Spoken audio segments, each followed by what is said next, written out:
Hello बच्चों, फिर से स्वागत है Kesar inter college Baheri YouTube channel पर। बच्चों, अब अभी हमने जो पिछले वीडियोस में हम कर रहे थे विज्ञान परीक्षा सीरीज़, उसमें हमने 8 टेस्ट लिए थे। तो बेटा अब हम उसमें हमने काफ़ी कुछ एनालाइज करके निकाला है। तो अब हम एक नई चीज़ आरंभ करते हैं, एनसीईआरटी जोन। जो आपकी एनसीईआरटी की किताबें हैं उसकी जो एक्सरसाइज दी है, यानी अभ्यास के प्रश्न दिए हैं, उनको हम एक एक करके हल करेंगे। बेटे, हल करने का मतलब ये है कि हम आपको ये बताएंगे कि किस आंसर में क्या लिखना है। सबसे बड़ी समस्या ये आती है कि क्वेश्चन ये आया तो हमें क्या लिखना है और कितना लिखना है। ठीक है, तो वो आज से हम शुरू करते हैं। तो इसका पहला प्रश्न है, जो आपकी किताब है उसी का प्रश्न है ये, अवतल दर्पण के मुख्य फोकस की परिभाषा लिखिए। ठीक है, तो अगर हमें खाली ये पूछा है कि अवतल दर्पण के मुख्य फोकस की परिभाषा लिखिए, तो हम क्या लिखेंगे उसमें?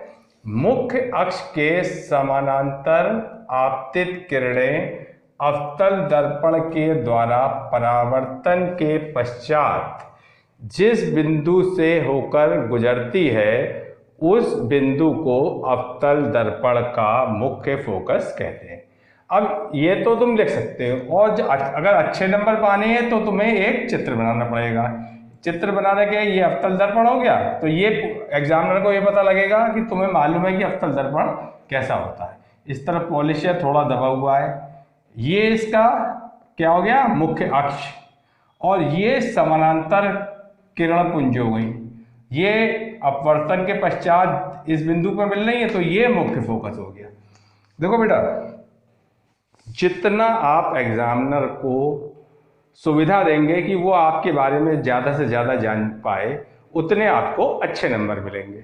तो इसमें चित्र बना देना ज़्यादा बेहतर होगा कि आप इसका चित्र बना लें, तो वो जैसे ही देखेगा तो उसको समझ में आ जाएगा कि आपको पूरी चीज़ मालूम है, क्योंकि जो चीज़ आप लिख रहे हैं उसी का चित्र बनाया है आपने। ठीक है, तो चित्र भी बना देना। नहीं बनाओ तो कोई बात नहीं है, लेकिन बना देने से ज़्यादा अच्छे नंबर मिलेंगे। दूसरा क्वेश्चन है, एक गोलीय दर्पण की वक्रता त्रिज्या 20 सेंटीमीटर है, इसकी फोकस दूरी क्या होगी?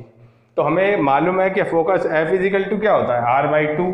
तो R कितनी दी है? 20/2 बराबर 10 सेंटीमीटर। ठीक है बेटा, मुझे मालूम है ये तुम्हें क्वेश्चन आते हैं, लेकिन मैं एक सिरे से सारे क्वेश्चन कराना चाहता हूं, और इस क्वेश्चन को तुम एक अलग कॉपी पे करना। ठीक है, एक अलग से पतली सी कॉपी बना लो जिसपे ये सारी एक्सरसाइज के तुम्हारे सारे क्वेश्चन हल हो जाए। तीसरा क्वेश्चन है, वाहनों में उत्तल दर्पण को पश्च दृश्य दर्पण के रूप में वरीयता क्यों दी जाती है? मतलब जो हमारा रेयर व्यू मिरर होता है ना, जो गाड़ी में सामने लगा होता है, पीछे देखते हैं, स्कूटर में भी लगा होता है पीछे का देखने के लिए, तो उसमें हम किस दर्पण का प्रयोग करते हैं? उत्तल दर्पण का। तो ये प्रश्न ये पूछ रहा है कि उत्तल दर्पण का ही क्यों प्रयोग करते हैं, को वरीयता क्यों देते हैं? प्रयोग तो कई प्रकार के दर्पण कर सकते हैं, लेकिन इसको क्यों वरीयता देते हैं? तो वरीयता क्यों देते हैं?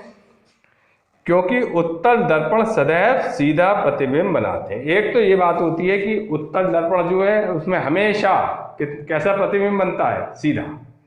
ठीक है, अगर अवतल दर्पण लगा दोगे तो क्या होगा? पीछे जब चल रही है वस्तु तो क्या होगा? वो उल्टी दिखेगी, कई बार उल्टी दिखेगी, कभी सीधी दिखेगी, लेकिन उत्तल दर्पण में क्या होगा? वो हमेशा सीधी ही दिखेगी।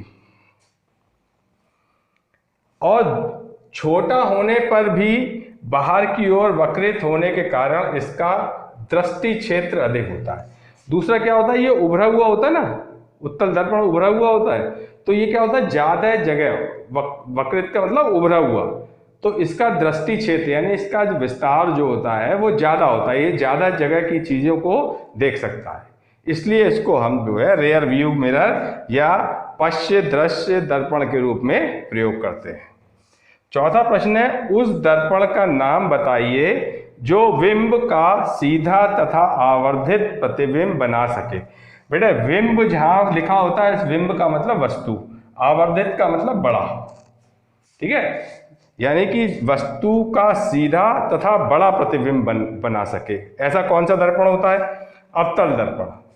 अवतल दर्पण में कब बनता है? जब क्या होता है, पोल और फोकस के बीच में हम वस्तु रखते हैं तो क्या देखा, सीधा भी बनता है और बड़ा भी बनता है प्रतिबिंब। ठीक है, तो कब बनेगा वो?